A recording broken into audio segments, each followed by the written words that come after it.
Tomando cerveja, ó. Olha como vira. Vem cá, Jé. Olha o Denilson fumando aqui, ó. Dança, Denilson, tá falando bagulho. Tá dança aí comigo. Dança.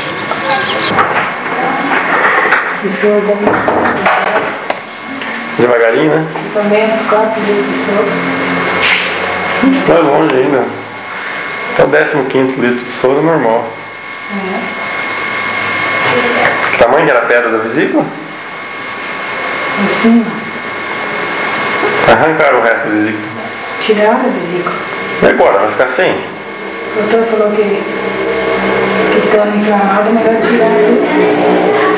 Que daí a vida só de uma vez. Descer da vesícula. Tá sobrando também, né? Tá sobrando vesícula aí, não dá nada. Não.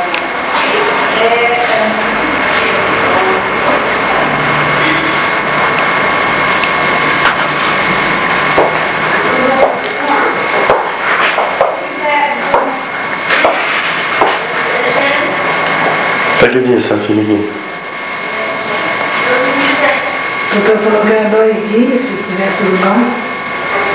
Quase certeza que amanhã de tarde, certo?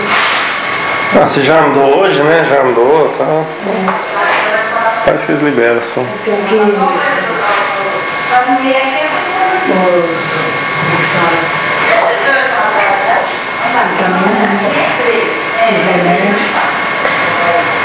Que recado é que a senhora manda pro seu Otto lá em Londrina? pra ir no médico quanto antes, pra fazer igual eu. Se eu não fosse, não viesse no médico lá, eu acredito que ia estourar, eu ia morrer. Boa. Então, pra ele ir no médico e fazer tratamento quanto antes. E que um 96 seja bastante saúde para ele e felicidade. Não sei se a Dulce vai estar lá. Algum recado pra Dulce? Não, você conta que eu fui operado, que já estou bem, só não sei o dia que eu vou sair daqui do hospital.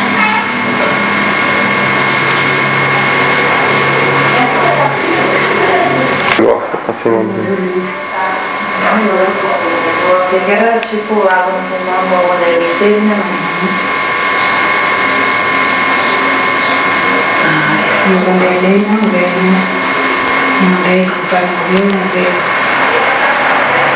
Eu nem falo, Mas eu já aprendi uma coisa, a gente não pode julgar as pessoas, porque mas ele deve estar sofrendo. ele, de repente, sofre mais se vira, entendeu?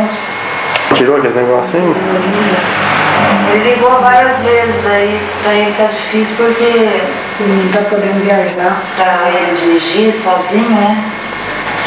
Se ele tivesse em Londrina, se a senhora pudesse vir dirigindo, mas ele sair lá de São Paulo, era até perigoso. Ah, não, mas tem que vir alguém junto. Trazer ele, nem. Meu, mas não pode fazer isso aqui, ó. Não pode fazer assim, como vai?